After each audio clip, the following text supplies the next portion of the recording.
Bonjour le monde, bienvenue dans le monde de Pandagne et bienvenue dans cette nouvelle vidéo qui sera axée TDI et grossesse. Donc le TDI, c'est le trouble dissociatif de l'identité. C'est un trouble mental, psychologique qui survient pendant l'enfance à cause de multiples traumatismes sévères, graves et répétés, et qui provoque l'éclatement de la personnalité de l'enfant puisque celui-ci ne peut pas intégrer les traumas dans son vécu traumatique, et de ce fait la dissociation est le seul moyen pour l'enfant de survivre, et ensuite l'enfant continue de vivre avec ça, et en grandissant chaque partie dissociée se développe à ses propres goûts, ses propres valeurs et sa propre mémoire traumatique, parce que c'est la base même de la dissociation. Et donc le TDI a pour conséquence la présence de plusieurs haltères qui sont dans un système. Donc le système, si tu veux, c'est la personne en entier qui est brisée, divisée en différents haltères. Nous sommes atteintes du TDI, c'est pour ça que je te fais cette vidéo, mais nous sommes aussi également enceintes. Donc actuellement dans le 7e mois de grossesse, go pour le dernier trimestre, et du coup je trouvais intéressant de faire une vidéo TDI et grossesse pour t'expliquer un peu plus dans la généralité, bien sûr, comment on vit le TDI et la grossesse. Si ça t'intéresse, ce sera vraiment par rapport à notre système à nous, bien sûr, et nos haltères, comment eux réagissent par rapport à la grossesse et au petit bébé qui est dans notre bidou. Là, je vais vraiment parler un peu plus en général et faire une vidéo assez rapide, assez concise, j'espère. Nous avons un système d'à peu près 20 haltères dont je fais partie, mais la plupart des haltères qui frontent le plus, les haltères principales, il y en a à peu près 6 dont je vais te parler et que tu as certainement déjà vu dans les précédentes vidéos vlog que je t'invite à regarder également. Comme ça tu pourras entrer un petit peu plus dans notre petite bulle de grossesse et d'attente d'un heureux événement, bien sûr en lien avec le TDI. Donc voilà, j'espère que cette vidéo te plaira. Si c'est le cas, n'hésite pas à liker et commenter cette vidéo. N'hésite pas non plus à t'abonner à ma chaîne pour ne rien rater des prochaines vidéos. Et puis on va pouvoir commencer tout de suite. C'est parti!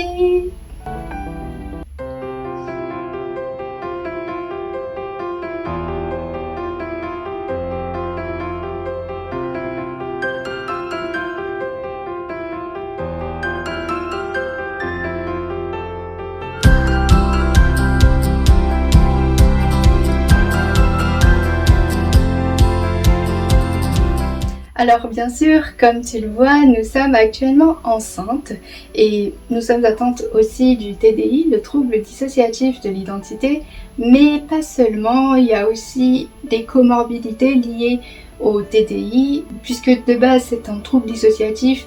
Les comorbidités, ce sont bien sûr les dissociations, les troubles anxieux liés à ces dissociations, les cauchemars, les flashbacks, etc. liés au traumatisme. L'humeur n'est pas toujours stable, donc il y a un fond de dépression derrière, mais qui va quand même beaucoup mieux grâce à la grossesse, justement, parce qu'on a maintenant un sens dans notre vie. Et puis, bien sûr, toutes les comorbidités liées à des traumatismes très graves. Donc je vais pas t'en parler dans cette vidéo, mais pour te remettre dans le contexte, le TDI n'est pas non plus le seul point psychologique à prendre en compte non plus. Là, on va bien sûr se focaliser sur le TDI et la grossesse. Comme je te l'ai dit, nous sommes un système d'à peu près une vingtaine d'haltères dont je fais partie. Je dis je, mais en fait là on est deux, il y a Améthyste et Lilith, les deux haltères hautes du système. Nous avons à peu près 23 ans, mais les haltères principales qui frontent le plus dans notre système, on va dire quotidiennement, on est 6, donc bien sûr les deux haltères hautes, Améthyste et Lilith, qui sont actuellement ici présentes. Il y a les haltères aidantes, donc Églantine qui a à peu près 18 ans et Clélie qui a 24 ans. Et les haltères enfants, ados on va dire, il y a une haltère enfant dans notre système qui s'appelle Flora, qui est vraiment très présente, et c'est vrai qu'elle a une façon de réagir différente, forcément liée à la grossesse. Et puis on a aussi une haltère ado qui a à peu près 14 ans qui s'appelle Mia et c'est vrai que son point de vue peut être intéressant aussi. Je vais juste l'expliquer parce qu'elle va pas forcément apparaître en caméra vu qu'elle est vraiment très timide, et on respecte ça, c'est ok. Pour nos vidéos, elle nous soutient et elle nous aide même pour le montage, etc. Donc je sais que je peux parler d'elle et elle est même ok pour que je parle de ses ressentis par rapport à la grossesse et ses ressentis en général, mais juste elle va pas être devant la caméra je pense, donc on verra par la suite.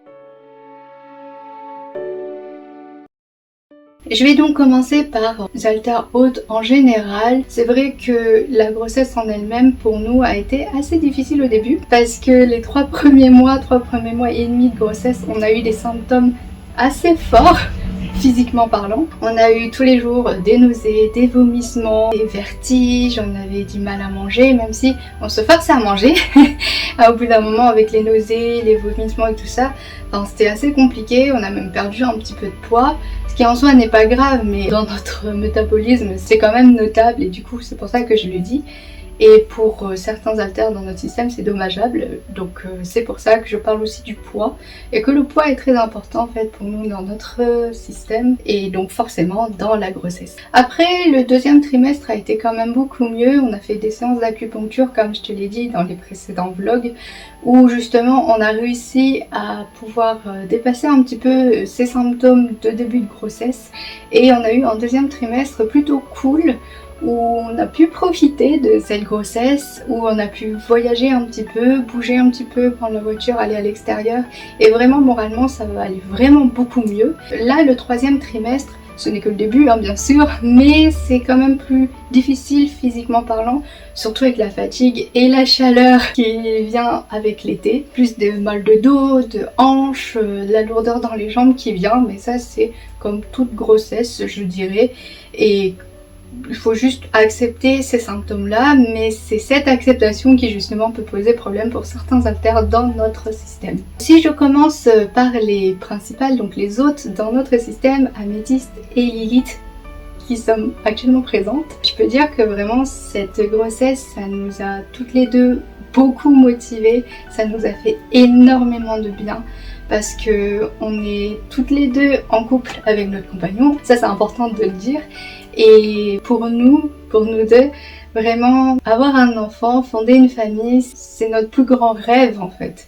Et ce depuis qu'on est petite, on sait très bien qu'on veut des enfants. Et c'est vraiment quelque chose de très important et profond chez nous. On n'avait pas forcément prévu hein, d'avoir un enfant cette année. C'est un peu un enfant surprise on va dire, même si on voulait des enfants. On avait décidé avec notre compagnon, on va dire dans 2 ans, 3 ans peut-être, mais au final c'est arrivé avant. Et c'est très bien comme ça. Et vraiment pour nous deux c'est quelque chose de très beau, très important. Ça nous rend vraiment heureuses toutes les deux. Moi Lilith particulièrement, on va dire encore plus parce que je suis porteuse de trauma sexuel et notamment d'un certain trauma de quand j'avais 16 ans qui était très fort lié bien sûr à la maternité et justement c'est quelque chose de tellement gravé en moi et que je n'ai toujours pas réussi à guérir de ce trauma que là d'avoir un enfant, de porter un enfant, d'en prendre soin là pendant 9 mois et puis de lui donner naissance et puis ensuite de s'en occuper avec mon compagnon qui est un papa formidable, je n'en doute pas. Il est déjà tellement investi et tellement heureux d'avoir une petite fille. C'est vraiment la plus belle chose qui pouvait nous arriver pour Améthyste et moi. Là c'est plutôt Lilith qui est en train de parler. Bah tu vois on est vraiment en cofre toutes les deux là hein. Pour le coup on peut prendre la parole, donc en soi on est toutes les deux là et on est toutes les deux concernées et très contentes par rapport à cette grossesse bien sûr. Par rapport aux haltères aidantes, donc qui sont plus à côté, elles frontent beaucoup moins, mais elles sont quand même très présentes. Elles frontent à peu près, je dirais, 2-3 fois dans la semaine. Églantine comme Clélie, c'est vraiment par période. Là par exemple c'était plus Églantine parce qu'il fallait terminer les études, mais sinon c'est des fois plus Clélie parce que d'autres choses. Après Clélie elle a aussi un rôle de protectrice dans notre monde intérieur, donc de par son rôle déjà elle peut peut-être moins fronte que d'autres haltères principales et elle est quand même là assez présente on va dire. Et il faut savoir que quand on a rencontré notre compagnon, il y a à peu près 3 ans et demi, on ne savait pas encore qu'on avait le TDI. Et donc les haltères qui on fronte le plus à ce moment-là, donc nous 4, donc les 2 autres, Améthyste et Lilith, et puis les 2 haltères aidantes, Églantine et Clélie, on était vraiment déjà présentes, on était déjà là, déjà avec une conscience séparée, mais on ne savait pas qu'on avait le TDI. Du coup, pendant cette période-là, les 4 haltères qui étaient le plus présentes à ce moment-là, sont tombées amoureuses de notre compagnon, pardon, les 3 haltères, Églantine et les 2 autres. Clélie, c'était un petit peu plus tard. Mais en soi, comme on ne savait pas en fait qu'on avait le TDI, on ne savait pas que c'était des haltères à proprement parler, c'était pour nous juste des facettes différentes. Et mon compagnon l'a vu comme des facettes bien marquées de notre personnalité, qui étaient très différentes et qu'il aimait et il nous accepte entièrement. Ça, c'est quand même une bonne chose.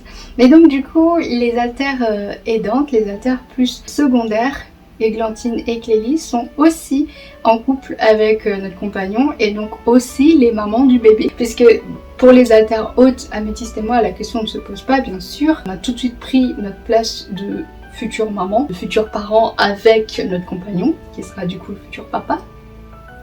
Mais c'est vrai que pour les haltères secondaires, c'est un petit peu plus délicat la place, le rôle qu'elle joue avec le bébé. Et on a quand même vraiment beaucoup de chance que ce soit passé comme ça. Parce que nos haltères aidantes secondaires sont vraiment aussi impliquées parce qu'elles sont aussi maman en fait de ce petit bébé.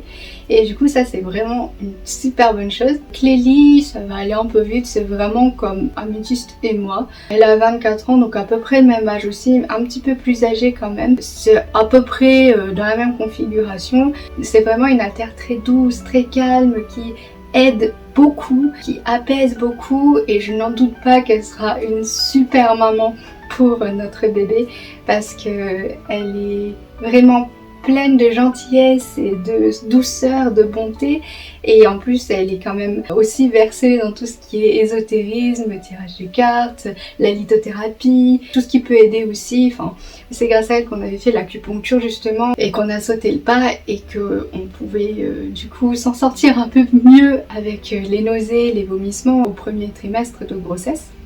Mais pour plein d'autres choses aussi, l'aromathérapie, enfin tout ça, elle est quand même beaucoup versée là-dessus, même pour les massages, la kinésiologie, le yoga et tout ça. Je pense que ce sera vraiment une super maman et elle va lui transmettre beaucoup de choses à ce petit bébé.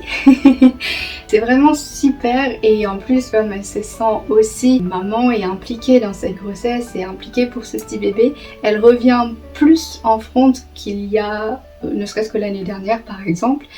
Et du coup ça nous aide beaucoup dans le système en général parce que c'est une haltère qui aide de par sa présence et donc c'est vraiment super. Églantine qui a 18 ans et elle ne grandit pas par contre, reste à l'âge de 18 ans. Lilith, Améthyste et Clélie grandissent avec les années.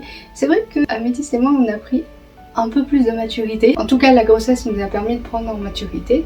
Églantine, elle, qui a 18 ans, est quand même plus jeune, mais se sont vraiment impliquées dans la grossesse et dans le rôle de future maman également. Mais c'est vrai qu'elle a une certaine immaturité dans la vision des choses, dans le sens où, paradoxalement, elle qui est beaucoup plus dans la planification, dans la prévision, la projection des choses, et qui prend les décisions les plus importantes pour notre vie, pour nos études, même par exemple pour couper les cheveux, on a toujours demandé son avis. Elle est très mature pour prendre ce genre de décision et vraiment comme une balance, elle pèse le pour le contre, elle réfléchit quand même beaucoup, elle est très intelligente et très lucide. Paradoxalement, elle est assez immature sur d'autres points et c'est dû à son âge aussi, par rapport au fait de savoir ce que c'est un enfant, enfin bien sûr, c'est notre premier enfant, donc nous on sait pas non plus comment va être un enfant, mais elle prévoit des choses qui sont pas forcément réalistes. Nos études, comment on organise aussi avec la grossesse et puis la naissance de la petite. Faut lui faire prendre conscience de certaines réalités d'un bébé en fait. Du coup, elle devra certainement adapter un petit peu son opinion et sa vision des choses sur nous, sur elle-même, sur la façon de planifier les choses. Parce qu'avec un bébé, on planifie pas du tout de la même façon. Et c'est vrai que c'est elle qui s'occupe vraiment de ça, tout ce qui est côté administratif, tout ce qui est planification, etc.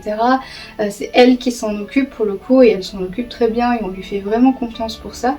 Mais avec un petit bébé, il faudra adapter un petit peu sa méthode de travail, sa méthode de planning et tout ça.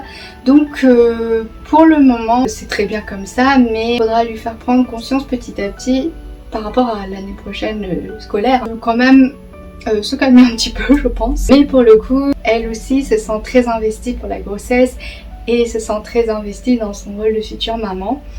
Et ça ne lui a vraiment pas posé de problème par rapport au fait d'avoir un enfant, même à son âge, parce qu'on est quand même dans une relation stable avec notre compagnon. Il y a beaucoup de choses qui rentrent en compte aussi. C'est pour ça qu'elle a quand même bien accepté cette nouvelle. C'est vrai qu'au début, il était un petit peu paniqué pour savoir mais comment on va faire les années d'études, etc. Machin, bref. Mais elle est très très heureuse aussi. Je vais donc finir par les haltères enfants. Pour Mia, il n'y a pas forcément grand chose à dire, à part juste qu'elle a vraiment du mal à trouver une place légitime par rapport à ce petit bébé. Elle se sent pas légitime d'être maman, ce qui est normal, elle a que 14 ans et elle n'est pas investie, par exemple comme Glantine, avec notre compagnon, ce qui est normal hein, puisque c'est une ado. Glantine est quand même majeure. Dans ce sens-là, c'est quand même plus correct. Mais donc la seule chose qui serait vraiment plus dommageable, c'est parce que elle n'a pas ce sentiment de légitimité, elle trouve pas encore sa place, quelle place elle peut avoir avec ce petit bébé. Mais vraiment sinon elle nous aide beaucoup aussi, elle accepte très bien la grossesse, elle nous aide aussi beaucoup pour d'autres choses. Si elle est là, c'est pour une raison aussi, un système c'est fait pour que ça fonctionne plutôt bien. Bon, c'est vrai que ces dernières semaines, elle n'était pas trop présente parce que Lilith était pas très en forme. Du coup, dans ces cas-là, si Mia est là, ça renforce d'autant plus l'anxiété sociale de Lilith et du coup, on ne sort plus du tout, on fait plus rien et ça, c'est pas trop bien. Et je pense qu'en termes de système de sécurité, c'est pour ça qu'elle était moins présente. Mais je pense que là, étant donné que nous sommes en vacances maintenant, puisqu'on a rendu les dossiers, elle va pouvoir revenir un petit peu plus et profiter de la fin de la grossesse. Elle nous aide, comme je t'ai dit, beaucoup aussi. Elle va revenir, ça c'est sûr. Et du coup, je te parlerai un petit peu plus de comment elle vit les choses. Flora, notre haltère-enfant qui a 5 ans. C'est très intéressant hein, de voir comment elle prend la grossesse parce que c'est une enfant, donc elle ne sait pas ce que c'est une grossesse, elle sait ce que c'est un bébé, mais elle sait pas comment ça se forme, etc. Donc elle avait énormément de questions. Genre au premier trimestre, littéralement, tous les jours, elle posait des dizaines de questions à mon compagnon et des fois il disait mais j'en ai marre. Mais comme tu sais tous les enfants qui posent une question et pourquoi et comment ça se fait et vraiment mais parce qu'elle ressentait des choses en étant en front dans le corps, elle ressentait des choses physiques qu'elle comprenait pas forcément et qu'elle pouvait pas comprendre parce que tous les bouleversements hormonaux et tous les symptômes liés à la poussée d'hormones liées à la grossesse à proprement parler, même au bébé, positionnement du bébé, etc. dans le ventre, elle comprenait pas ça. Il fallait vraiment tout lui expliquer. C'est pour ça que c'était très important dans cette période-là, et encore maintenant bien sûr, que toutes les quatre, donc les 4 haltères adultes qui sont vraiment impliqués dans la grossesse et qui sont de toute façon les haltères principales, Lilith, Améthyste, Clélie et Glantine, on était là toutes les 4 à lui expliquer, à lui répondre dès qu'elle avait une question par rapport à la grossesse, par rapport au bébé. Déjà c'est de la curiosité parce que c'est une enfant extrêmement curieuse, Flora, mais aussi parce que parfois elle ressentait des choses qui l'inquiétaient ou qui lui faisaient peur, qu'elle comprenait vraiment pas et il fallait lui expliquer le pourquoi des choses. Là dernièrement c'était trop mignon parce que pour elle, vu que le bébé il est pas encore né, il est pas encore là, elle sait pas trop quel statut il a. Donc est-ce qu'il existe ou pas? Quand on lui a expliqué, mon compagnon lui a montré des images d'un petit bébé dans le bidon, comment il peut être, donc ça a vraiment, là au dernier trimestre, il a vraiment la forme d'un petit bébé, juste il est tout petit et il doit grandir et grossir encore un peu, mais ça a déjà la forme du petit bébé. Quand on lui a montré, quand on lui dit au 7e mois c'est à peu près 35 cm, on lui montre ce que ça peut faire environ, on lui montre avec des doudous, on a un petit doudou bébé d'ailleurs, c'est quand même facile de lui montrer, puis même de voir à quoi ça correspond. Et là, il y a eu un déclic, c'était trop mignon, elle a dit oh, mais alors, du coup, elle existe. existe. Et c'était trop mignon. Elle a découvert ça genre la semaine dernière. Depuis une semaine, tous les jours, elle dit « Oh papa, la petite bébé, elle existe, elle existe !» Et c'est trop mignon parce qu'elle comprenait pas, mais quand elle s'est rendue compte que même si le bébé n'est pas encore né, même s'il n'est pas encore là, il existe déjà puisqu'il est dans le ventre. Et là, il y a de plus en plus concret puisque le ventre s'arrondit de plus en plus, et puis même avec les vidéos, les photos qu'on peut voir des petits bébés qui sont in utero, de voir les petits fœtus, ça lui a permis d'avoir ce déclic et de comprendre, même si elle n'est pas là, qu'on peut pas la prendre dans nos bras, qu'on peut pas lui faire des bisous, on peut quand même lui parler parce qu'elle existe, elle est là, on peut lui faire des caresses et tout. Et du coup tous les jours, parce qu'elle fronte à peu près tous les jours, chaque fois elle dit bonjour au petit bébé et puis elle s'amuse et tout, et c'est trop mignon parce que on savait pas trop comment un enfant pouvait prendre une grossesse en étant dans un corps de femme enceinte. Ça s'est vraiment plutôt bien passé.